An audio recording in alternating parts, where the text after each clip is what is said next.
नमस्कार दोस्तों, स्वागत है आपका लर्निफाई की यूट्यूब चैनल में। यह है अपनी इंडियन ज्योग्राफी की सीरीज जिसमें आज हम देखने वाले हैं भारतीय जलवायु का परिचय और साथ ही साथ इसी में हम देख लेंगे शीत ऋतु में भारत में वर्षा की क्रियाविधि किस प्रकार से होती है। उन सब चीज़ों के बारे में आज के लेक्चर में हम देखने वाले हैं। बड़ा ही मोस्ट अवेटेड ये टॉपिक है इंडियन ज्योग्राफी का। सब लोग इसका इंतज़ार करते हैं कि भाई ये वाला टॉपिक जो है वो बहुत इंपॉर्टेंट है क्योंकि इसमें भारत के मानसून वगैरह की जानकारी मिलती है। तो चलिए शुरू कर लेते हैं आज का लेक्चर।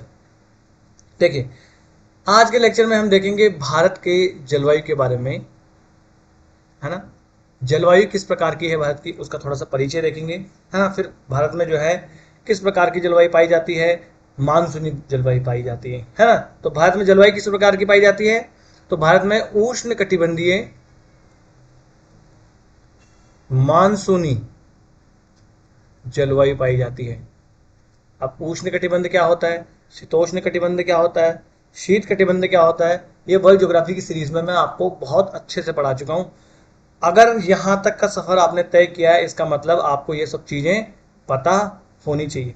देखिए, ये होती है पूरी अपनी पृथ्वी। इस पूरी पृथ्वी पर, पूरी गोल नहीं बनी, कोई नहीं, समझते जाइए। इस पृथ्वी पर यह यहां पर 23.5 डिग्री ऊपर और ये 23.5 डिग्री नीचे। कौन सी रेखाएं हैं आपको पता ही होगा, ये है कर्क रेखा और ये है मकर रेखा। तो इनके बीच का जो क्षेत्र है ना, ये इसको क्या कहा जाता है, उष्ण कटिबंध कहा जाता है। ठीक है, समझ में आ गई बात आपको। परंतु भारत में जो कर्क रेखा है वो तो बीचों बीच से गुजरती है। कौन कौन से राज्यों से होकर गुजरती है वो तो मैंने ऑलरेडी आपको बता रखा है ना। परंतु अब आप कहोगे कि सर इस उष्ण कटिबंधीय माफ कीजिएगा, आपने सर आपने कहा अभी कि कर्क रेखा और मकर रेखा के बीच में जो क्षेत्र है इसे उष्ण कटिबंध कहा जाता है। तो ये कर्क रेखा तो भारत के बीचों बीच से गुजरती है ना। ये तो भारत के बीचों बीच से गुजरती है, तो इसका मतलब तो भारत के ऊपर वाला जो क्षेत्र है ये तो उष्ण कटिबंध में ना होकर ये तो शीतोष्ण कटिबंध में है ना। ये वाली बात तो आनी भी चाहिए ना। देखिए, लिखा भी है यहाँ पर सब ट्रॉपिक रीजन। तो फिर भारत की जलवायु, पूरे भारत की जलवायु उष्ण कटिबंधीय जलवायु किस प्रकार से हो गई, आपको ये वाला डाउट तो आया होगा, है ना। तो अब इसी प्रश्न का जवाब हम ढूंढते हैं। देखिए, ये उष्ण कटिबंधीय जलवायु है यहाँ पर, तो ये तो आपको समझ में आ गया। ये ऊपर वाली किस प्रकार से हो गई ये आपको समझना पड़ेगा। तो देखिए, यहां पर अपने यहाँ क्या है, ये क्या बनाया, ये क्या बना रहा हूं मैं, ये है अपने यहाँ हिमालय। तो अपने यहाँ जो जलवायु प्रभावित होती है इस हिमालय की वजह से बहुत ज़्यादा प्रभावित होती है। कैसे, एक तो देखिए, इस प्रकार से जो हवाएं चलती हैं उत्तर पूर्व की ओर से, ये हवाएं चलेंगी शीत ऋतु में। साइबेरिया से जो हवाएं आती हैं, ठंडी हवाएं, ये हवाएं इस हिमालय पर्वत से टकराने की वजह से भारत में नहीं आ पाती हैं। तो जो वास्तविकता में अपने यहाँ जो शीत ऋतु होनी चाहिए, वैसी शीत ऋतु अपने यहाँ होती ही नहीं है। इसलिए ये हमारे यहाँ फिर यहाँ पर शीतोष्ण कटिबंधीय जलवायु नहीं हो पाएगी। क्यों, क्योंकि ये हिमालय की वजह से वास्तविक जो पवनें हमारे आनी चाहिए थी, वास्तविक जो शीत ऋतु होनी चाहिए थी वो तो होती ही नहीं है ना। इसलिए शीतोष्ण कटिबंध में होने के बावजूद भी हमारे यहाँ जो है वो जलवायु उष्ण कटिबंधीय ही पाई जाती है ना। अगर आप देखो तो आप अगर जम्मू में भी जाओगे तो भी वहां पर आपको जलवायु जो है इस अक्षांश की तुलना में गर्म ही मिलेगी, अगर आप तुलना करोगे तो, है ना। तो ये सब इसके पीछे कारण है। दूसरा कारण क्या है, देखिए, अपने यहाँ जलवायु विभाजक का कार्य ये कर्क रेखा नहीं करती है। भारत में जलवायु विभाजक का कार्य, तो हम लिख लेते हैं यहाँ, भारत में जलवायु विभाजक का कार्य कौन करता है, कर्क रेखा न करके कौन करता है, हिमालय करता है ना। क्योंकि यहां से जो अपना मानसून आता है, देखिए इस प्रकार से ये यहां पर हम हिमालय ने प्रभावित किया इस जलवायु को। फिर यहां से जो दक्षिण पश्चिम मानसून आता है, ये मानसून देखिए, एक तो ये अरब सागर से, एक बंगाल की खाड़ी से इस प्रकार से होके जाता है ना। तो ये इन्हीं पहाड़ियों से टकराकर, जो हिमालय की पहाड़ियां हैं इनसे टकराकर इस प्रकार से जाता है और यहां पर बारिश होती है दिल्ली तक, है ना। तो ये कर्क रेखा जो है ये प्रभावित नहीं करती है अपने यहाँ जलवायु को, बल्कि प्रभावित कौन कर रहा है, ये हिमालय प्रभावित कर रहा है ना। तो इस हिमालय की वजह से यहाँ का मौसम भी उष्ण कटिबंधीय मानसूनी ही बना रहता है। मानसून में यहाँ दिल्ली तक भी बारिश होती है, वो इसीलिए हो पाती है। इसलिए भारत जो है वो शीतोष्ण कटिबंधीय क्षेत्र, उत्तर भारत का जो क्षेत्र है वो शीतोष्ण कटिबंध में होने के बावजूद भी क्या है, भारत की जलवायु कैसी है, तो उष्ण कटिबंधीय मानसूनी जलवायु है भारत की। इतना आपको जान लेना है ना। ठीक है साहब, इतना हमने जान लिया। आगे आ जाते हैं, आगे क्या कहते हैं। अब हमने देख लिया कि भारत जो है वो मानसूनी जलवायु वाला क्षेत्र है। तब आपको एक डाउट आएगा, सर उष्ण कटिबंधीय क्या होता है, तो हमने समझ लिया, आपने चित्र बना के समझा दिया। अब ये मानसून क्या होता है ये भी तो समझाओ। तो देखिए, मानसून शब्द निकला है, अरबी भाषा का एक शब्द था, अरबी भाषा का शब्द था मौसम, इससे, और इस मौसम का अर्थ होता है ऋतु के अनुसार,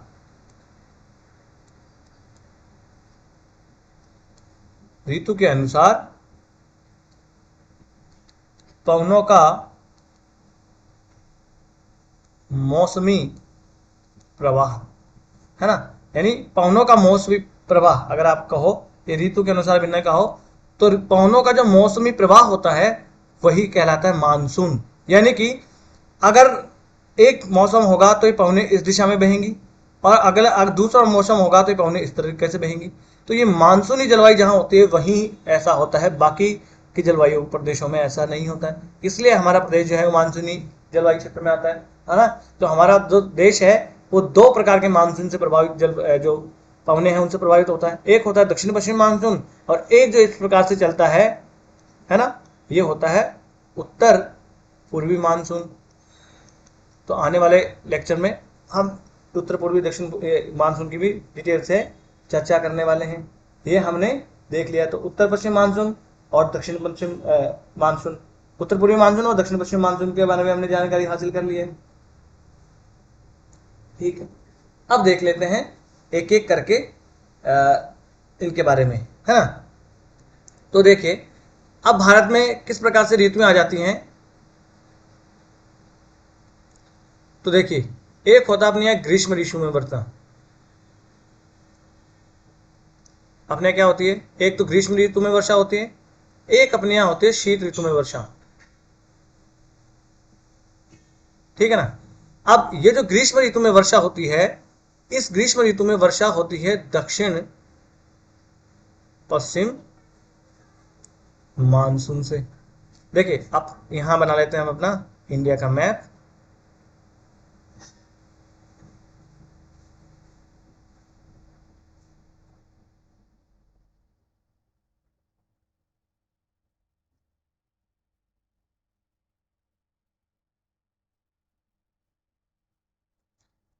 है ना, इस प्रकार से आप भी इंडिया का मैप बनाना तो सीख ही लीजिए, क्योंकि आपको कुछ आए ना आए, इंडिया का मैप बनाना आया, कैसा भी बनाना आया, हल्का सा भी, तो भी एग्जाम में बहुत इंपॉर्टेंट होता है। देखिए, ये अपना भारत हो गया। अब क्या होता है, ग्रीष्म ऋतु में पवने चलती है इस प्रकार से, ये है दक्षिण पश्चिम मानसून। कभी भी पवने, मैंने ऑलरेडी आपको वर्ल्ड ज्योग्राफी की सीरीज में बताया है कि पवने जिस दिशा से चलती है ना, उस दिशा का उसे नाम दिया जाता है, ना कि जिस दिशा में चल रही है ना। तो किस दिशा से आ रही है ये, दक्षिण पश्चिम से। तो ये दक्षिण पश्चिम मानसून जो है ये यहाँ है अरब सागर, है ना। और यहाँ देखिए बंगाल की खाड़ी, इस प्रकार से यहाँ से भी पवने चलती है। फिर यहाँ पर जो उत्तर पूर्वी जो पहाड़ियाँ हैं, इन पहाड़ियों से टकरा कर और ये पवने जो है मुड़ जाती है, और इस प्रकार से हिमालय के समानांतर तक जाती है, और यहाँ दिल्ली तक बारिश ये करवा पाती है ना। तो ये अपने यहाँ ग्रीष्म ऋतु में वर्षा होती है किससे, दक्षिण पश्चिम मानसून से। ये है दक्षिण पश्चिम मानसून। ठीक है ना। अब देख लेते हैं शीत ऋतु में। तो शीत ऋतु में अपने यहाँ बारिश होती है दो तरीके से, एक तो होती है पश्चिमी विक्षोभ की वजह से, और एक होती है उत्तर पूर्वी मानसून की वजह से, है ना। तो शीत ऋतु में वर्षा होती है पश्चिमी विक्षोभ से और उत्तरी पश्चिमी मानसून से। तो अब एक एक चीजों के बारे में जानकारी हासिल करते हैं कि पश्चिमी विक्षोभ क्या बला है, उत्तर पूर्वी मानसून क्या बला है। एक एक के बारे में हम जानकारी हासिल अब करते चलेंगे, है ना।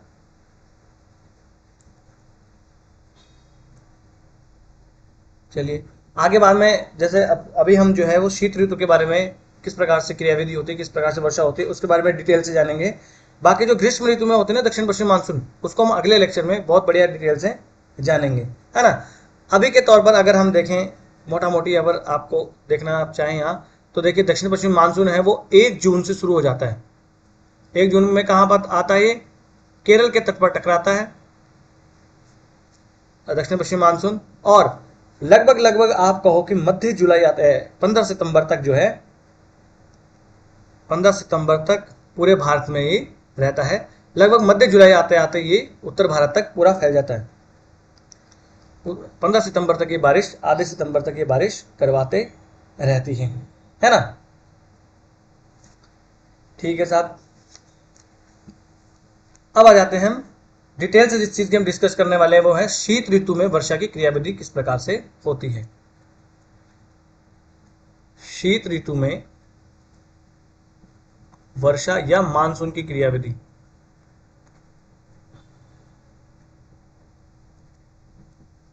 है ना। तो शीत ऋतु में मैंने ऑलरेडी आपको बताया कहाँ होती है, एक तो पश्चिमी विक्षोभ से अपने यहाँ वर्षा होती है और एक होती है किससे, उत्तर पूर्वी मानसून से। तो सबसे पहले हम देख लेते हैं पश्चिमी विक्षोभ, है ना। तो ये पश्चिमी विक्षोभ या वेस्टर्न डिस्टर्बेंसेस जो है ये किस चिड़िया का नाम है, ये हम देख लेते हैं। देखिए यहां पर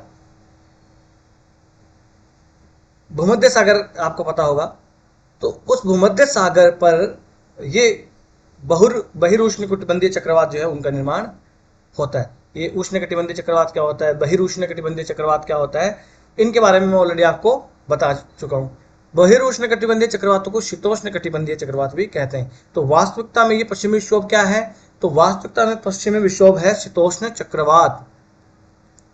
क्या है ये, शीतोष्ण चक्रवात है।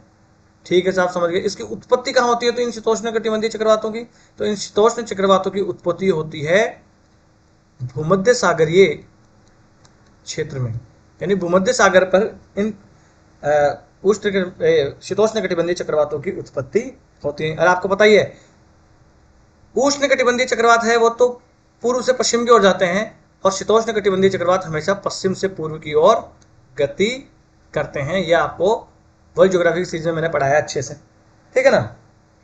अब ये शीतोष्ण कटिबंधीय चक्रवात जेट प्रवाह की वजह से, जेट प्रवाह के प्रभाव में पूर्वी की ओर प्रवाहित होते हैं। माफ कीजिएगा,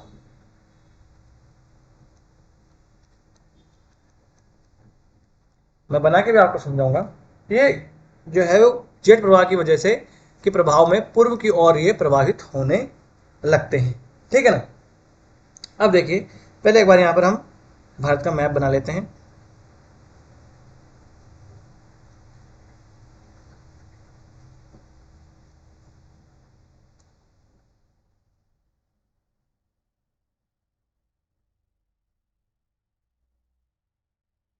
हाँ, गंदा मैप बनाना, माफ कीजिएगा, दोबारा बनाते हैं।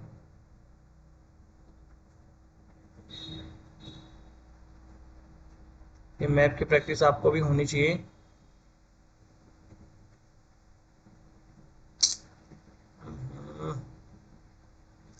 बनने में नहीं आ रहा भारत का मैप।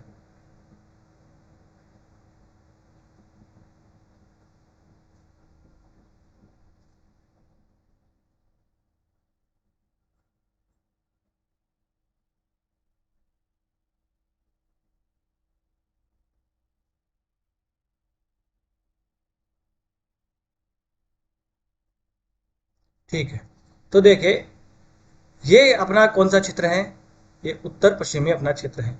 तो ये जो जेट प्रवाह है जो भूमध्य सागर से आती हैं, ये जो जेट प्रवाह आती हैं और यहाँ पर हिमालय से टकराती है। हिमालय से टकराने के बाद में इन जेट प्रवाह का क्या होता है, इस प्रकार से विभाजन हो जाता है।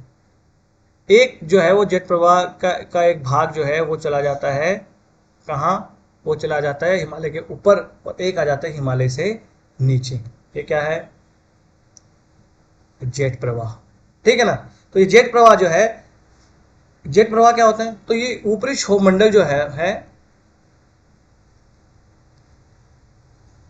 ऊपरी क्षोभ मंडल में लगभग 6000 से 10,000 किलोमीटर की ऊंचाई पर धरातल से ऊपर जो है ये पवनें चलती हैं।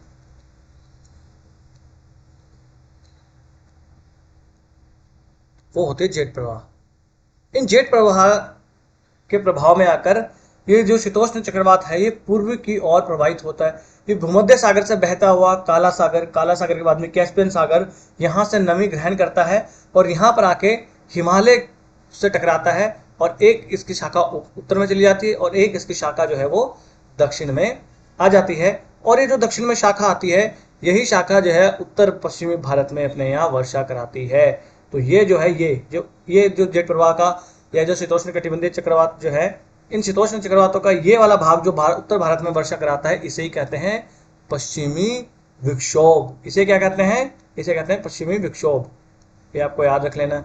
अब ये जो पश्चिमी विक्षोभ है ये कहाँ कहाँ बारिश करवाता है, तो देखो जो पहाड़ी राज्य हैं, पहाड़ी राज्य कौन से, जम्मू कश्मीर में, हिमाचल प्रदेश में, उत्तराखंड में, ये बारिश करवाता है। और यहाँ पर जो है वर्षा या वर्षण किस रूप में होता है, हिमपात के रूप में,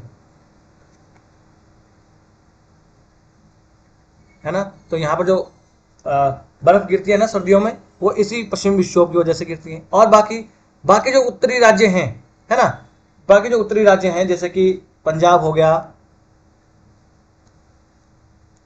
माफ कीजिएगा,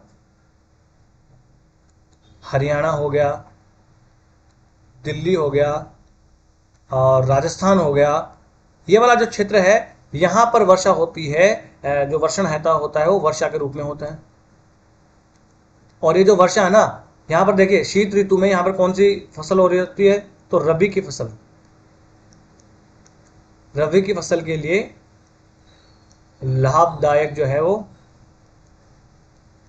होती है, ये वर्षा जो है रबी की फसल के लिए लाभदायक होती है। और राजस्थान में इसे क्या कहा जाता है, मावठ कहा जाता है। ये आपको याद रख लेना है। अब देखो जो उत्तरी राज्य है जहां पर वर्षा के रूप में होते हैं वहां तो रबी की फसल के लिए लाभदायक, तो इन पहाड़ी राज्यों में किसके लिए लाभदायक, तो सेब की खेती के लिए, सेब की खेती के लिए लाभदायक होती है ये हिमपात जो होता है वो। ये पश्चिमी विक्षोभ के बारे में हमने थोड़ा सा जान लिया। अब आप कहोगे सर ये जेट प्रवाह जो है यहाँ किस प्रकार से नीचे आता है और भारत से टकराता है, ये वाली घटना के बारे में अगर आप हमें थोड़ा सा समझा दो तो अच्छा रहेगा। तो देखिए आगे आ जाते हैं। होता क्या है, ये मान लीजिए अपनी पृथ्वी है, इस पृथ्वी पर ये 0 डिग्री यानी विषुवत रेखा है, यहाँ पर है 35 डिग्री और यहाँ पर 35 डिग्री दक्षिण अक्षांश है। तो मैंने आपको ऑलरेडी बताया था कि इन 35 डिग्री से हवाएं जो हैं इस प्रकार से चलती हैं। और अब कहोगे सर ये सीधी सीधी चल के न चल के ये टेढ़ी टेढ़ी किस प्रकार से चल रही हैं, तो मैंने ऑलरेडी आपको बताया था कि ये उत्तरी गोलार्ध में ये पवने जो हैं कोरियोलिस प्रभाव के कारण अपने दाईं ओर मुड़ जाती हैं, और दक्षिणी गोलार्ध में ये अपने कोरियोलिस बल के कारण प्रभाव के कारण बाईं ओर मुड़ जाती है। ये वर्ल्ड ज्योग्राफी की सीरीज में ऑलरेडी मैंने बताया है। इन पवनों को क्या कहा जाता है, व्यापारिक पवने,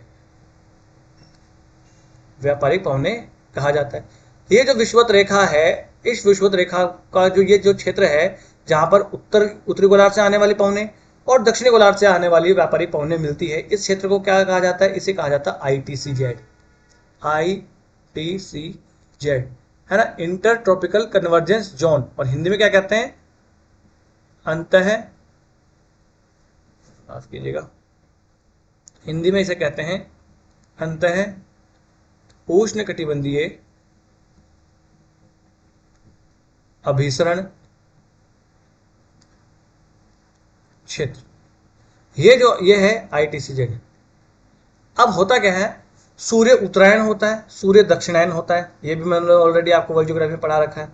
तो ये जो ITCZ है, जहां पर उत्तरी गोलार्ध से आने वाली व्यापारिक पवनें और दक्षिणी गोलार्ध से आने वाली व्यापारिक पवनें मिलती है, ये ITCZ जो है, ये भी सूर्य के उत्तरायण और दक्षिणायन होने के साथ साथ ये भी उत्तर और दक्षिण में खिसकता रहता है ना। समझे आप बात?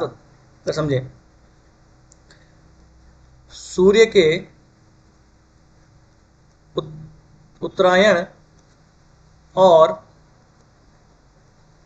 दक्षिणायन होने के साथ साथ ITCZ भी दोलायमान रहता है। समझ रहे हैं भाई? भारत, अभी देखिए भारत कहां पड़ता है, यहाँ 23.5 डिग्री है, तो भारत यहाँ पड़ता है ना, यहाँ पर आके भारत जो है वो पड़ता है ना। तो क्या होता है, अब सूर्य दक्षिणायन हो गया, शीत ऋतु में क्या होता है, सूर्य दक्षिणायन होता है ना, हिंद महासागर पे आके पूरा चमकता है। तो जब सूर्य दक्षिणायन हो रहा है, तो ये ITCZ भी जो मध्य भारत पर हुआ करता था, वो नीचे की तरफ चला जाता है। समझ रहे हैं बात? जो ITCZ, माफ कीजिए, जो ITCZ यहां हुआ करता था गर्मियों में, ग्रीष्म ऋतु में, वो शीत ऋतु में ITCZ जो है वो हिंद महासागर में खिसक जाता है ना, क्योंकि ये व्यापारिक पवनें जो हैं यहाँ पर आ जाती हैं।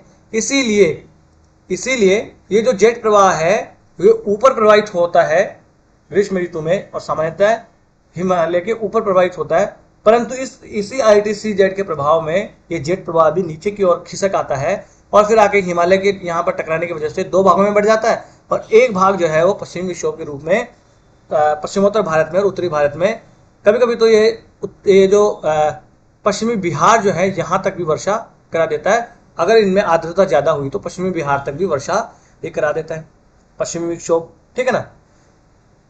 इस वजह से जो ITCZ नीचे खिसक गया, दक्षिणायन हो गया, सूर्य दक्षिणायन होने की वजह से ये भी नीचे की तरफ खिसक जाता है, इसीलिए ये पश्चिमी विक्षोभ भारत में आकर वर्षा कराता है शीतोष्ण चक्रवातों के रूप में। अब देखिए यहाँ पर एक और याद रखने वाली बात है। अब देखो, अगर वर्षा इधर से शुरू हुई है तो यहाँ पर बादल कुछ वर्षा कराएंगे, यहाँ कराएंगे, यहाँ कराएंगे, तो यहाँ क्या होगी, ज्यादा होगी, फिर थोड़ा पानी तो यहीं बरस जाएगा, तो थोड़ा यहाँ बचेगा तो कम होगी। इस प्रकार से अगर हम पश्चिम से पूर्व की ओर जाते जाएं तो इस पश्चिमी विक्षोभ से होने वाली वर्षा कम होती जाती है। तो ये लाइन भी आप लिख लेना, पश्चिम से पूर्व की ओर, ऐसे क्वेश्चन भी बन जाते हैं, जाने पर पश्चिमी विक्षोभ से होने वाली वर्षा की मात्रा कम होती जाती है ना। ऐसा स्टेटमेंट अगर बना दें तो आपको ये बात याद रखनी है। तो ये ITCZ की प्रभाव में आकर जो है ऐसा होता है। अब मैंने आपको एक चीज और बताई थी, क्या चीज बताई थी, मैंने आपको बताया था कि भारत में शीत ऋतु में एक तो पश्चिमी विक्षोभ से वर्षा होती है, वो हमने देख लिया, एक होती है तो उत्तरी पूर्वी मानसून जो है, इससे भी हमारे यहाँ वर्षा होती है, बताया मैंने आपको। तो पश्चिमी विक्षोभ से वर्षा कहाँ कहाँ होती है, कैसे कैसे होती है, ये हमने ऑलरेडी देख लिया। अब ये उत्तरी पूर्वी मानसून जानने के लिए ये ITCZ हमें जानना जरूरी था, जो कि हमने जान लिया। अब यहाँ पर हम अपना फिर से भारत का मैप बना लेते हैं।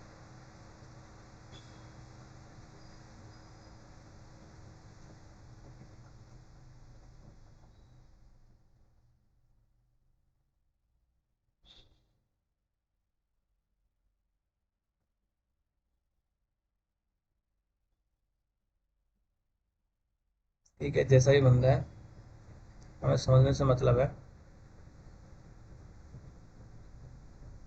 ठीक है, अब देखें उत्तरी पूर्वी मानसून से हमारे यहाँ वर्षा कहाँ होती है। देखिए पश्चिमी विक्षोभ से वर्षा होती है अपने यहाँ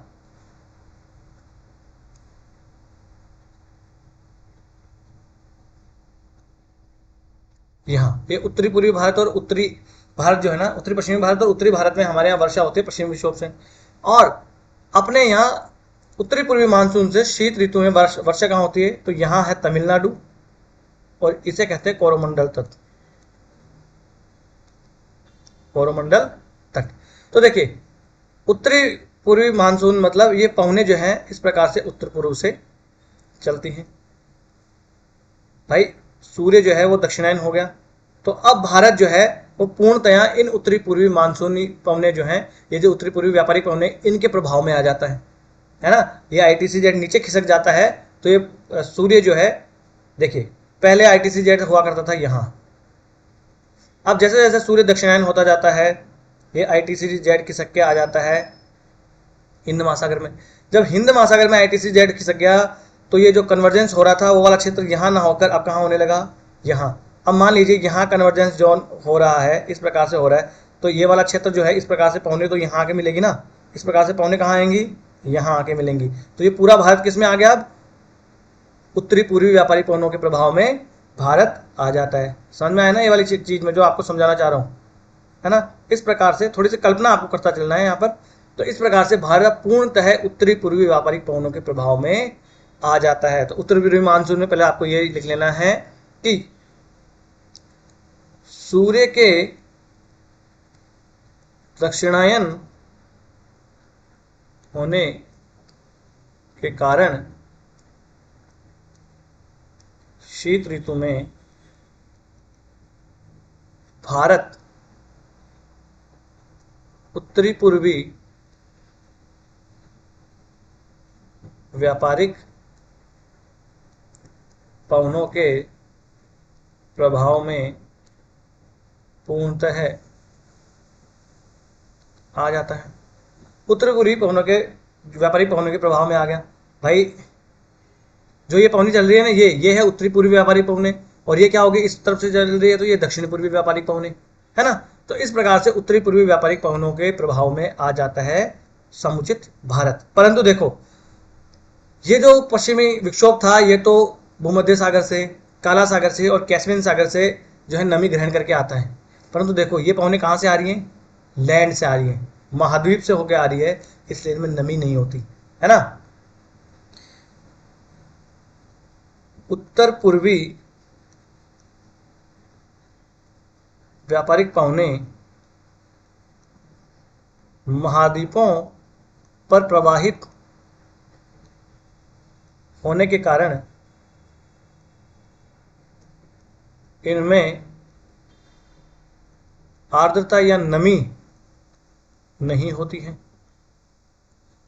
अब भाई आर्द्रता या नमी नहीं होगी तो ये वर्षा भी नहीं करवा पाएंगी, इसलिए ये पूरे भारत में कहीं भी वर्षा नहीं करवा पाती हैं। परंतु परंतु परंतु ये जो उत्तरी पूर्वी व्यापारिक पवने आ रही है उत्तर पूर्वी भारत से होकर गुजरकर, ये पवने इस प्रकार से बंगाल की खाड़ी से होकर गुजरती हैं, और ये जो तमिलनाडु का कोरोमंडल तट है, इस कोरोमंडल तट पर पहुंचती है और यहाँ पर वर्षा करवाती हैं, है ना। समझ में आया। ये पवने देखिए सारी की सारी इधर वाली कोई वर्षा कहीं पे भी नहीं करवा पा रही है, क्योंकि महाद्वीप से होकर आ रहे हैं तो नमी इनमें है नहीं, तो वर्षा नहीं करवा पाएंगी। सर्दियों में सिर्फ पूर्वा पवने ही चला पाएंगी। परंतु ये जो उत्तर पूर्वी भारत से होकर पवने गुजर रही हैं, यहाँ से क्या है, ये क्या है, बंगाल की खाड़ी, बंगाल की खाड़ी है ना, इस बंगाल की खाड़ी से होकर गुजर रही है, तो ये नमी ग्रहण कर लेगी, और नमी और आर्द्रता ग्रहण जब कर ली और यहाँ पर आके ये टकराती है यहाँ पर तमिलनाडु के कोरोमंडल तट पर, तो इसलिए कोरोमंडल तट पर टकराने की वजह से ये मात्र और मात्र कोरोमंडल तट पर ही वर्षा करवा पाती हैं, है ना। तो यही लिख लेना आगे।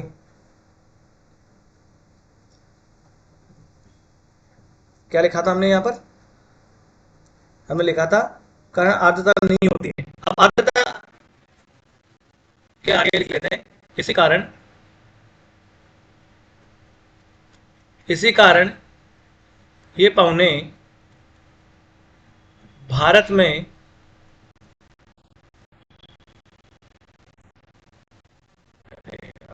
सिस्टम लैग कर रहा है, कहीं भी वर्षा नहीं करा पाती हैं, क्योंकि इनमें आर्द्रता ही नहीं होती।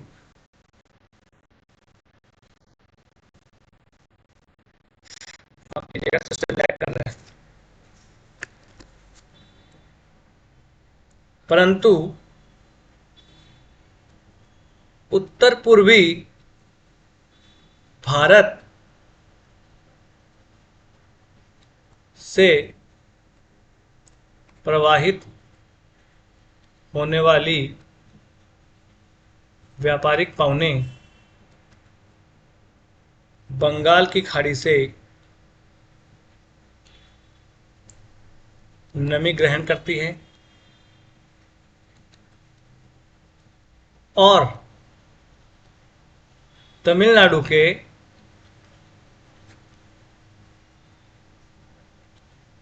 कोरोमंडल तट पर वर्षा कराती हैं। ये हमने देख लिया कि तमिलनाडु के कोरोमंडल तट पर ही मात्र वर्षा करा पाती हैं। तो इस वाले भाग पर ही ये जो है कोरोमंडल तट जो है ये तमिलनाडु का, यहीं पर ये उत्तरी पूर्वी मानसून जो पवनें चलती हैं ये वर्षा करवा पाती हैं कोरोमंडल तट पर ही, है ना। ये हमने देख लिया है। ठीक है साहब, बहुत बढ़िया से हमने जान लिया कि किस प्रकार से जो है ये ट्रॉपिकल कन्वर्जेंस जोन होता है, किस प्रकार से सूर्य उत्तरायण और दक्षिणायन होता है, और ITC-Z भी इसी वजह से उत्तर और दक्षिण में खिसकता रहता है, दोलायमान रहता है ना। और यही उत्तरी पूर्वी व्यापारिक पवनें उत्तरी पूर्वी मानसून कहलाती हैं। तो उत्तरी पूर्वी मानसून यही व्यापारिक पवनें कहलाती हैं। तो कल को आपको पूछे कि उत्तरी पूर्वी मानसून से भारत में, उत्तरी भारत में वर्षा होती है, तो ये क्या स्टेटमेंट आप सही मानोगे? गलत मानेंगे। क्यों? कि उत्तरी पूर्वी मानसून से मात्र और मात्र वर्षा होती है कोरोमंडल तट पर। याद रखना, उत्तरी पूर्वी मानसून से सिर्फ वर्षा होती है कोरोमंडल तट पर। तो अब हम यहाँ पर पूरा समराइज कर लेते हैं कि शीत ऋतु में अपने यहाँ दो ऐसे क्षेत्र हैं जहां पर वर्षा होती है।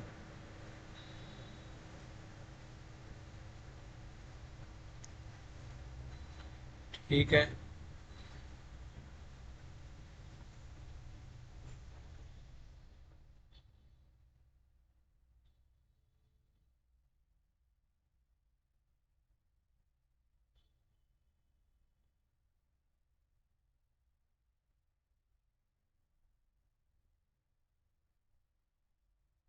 है ना। ये बन गया, सब अच्छे से नहीं बना पर छोड़ो। तो अपने यहाँ शीत ऋतु में वर्षा के दो क्षेत्र हैं। कौन कौन से हैं? पहला, ये यहाँ पर क्या आ रही है? जेट प्रवाह, और ये हिमालय से टकराने के बाद में एक ऊपर की तरफ जाता है और एक जो है यहाँ पर उत्तर भारत में वर्षा कराता है। जो अगर इनमें नमी या आर्द्रता अधिक हुई तो ये बिहार तक भी वर्षा करवाता है ना। तो ये हो गया उत्तर पूर्वी, ये हो गया पश्चिमी विक्षोभ। ये उत्तर पश्चिमी और उत्तरी भारत में और जो पहाड़ी राज्य है वहां पर वर्षा कराता है। ये कभी कभी पश्चिमी बिहार तक भी वर्षा करा देता है अगर आर्द्रता ज्यादा हुई तो शीत ऋतु में एक क्षेत्र तो हो गया ये जहां पर अपने यहाँ वर्षा होती है। दूसरा क्षेत्र क्या हो गया? ये जो उत्तरी पूर्वी मानसून है या उत्तरी पूर्वी व्यापारिक पवनें हैं, इनके प्रभाव की वजह से ये बंगाल की खाड़ी से जो है वो नमी ग्रहण करती है और यहाँ पर आके तमिलनाडु का जो कोरोमंडल तट है, इस कोरोमंडल तट पर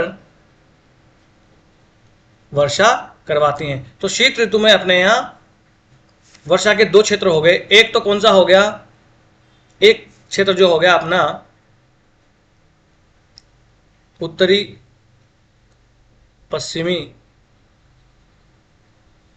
भारत, है ना, जिसमें पहाड़ी राज्य आ गए, है ना, JNK, हिमाचल प्रदेश और उत्तराखंड। और मैदानी राज्यों में कौन से आ गए? आ गए अपने पंजाब, हरियाणा, दिल्ली, साथ ही साथ पश्चिमी राजस्थान में भी ये वर्षा होती है। ये हो गया एक क्षेत्र। दूसरा क्षेत्र जो है वो शीत ऋतु में कौन सा हो गया? उत्तर पूर्वी व्यापारिक पवनें या उत्तर पूर्वी मानसून की वजह से मानसून यहां पर वर्षा होती है कोरोमंडल तट पर,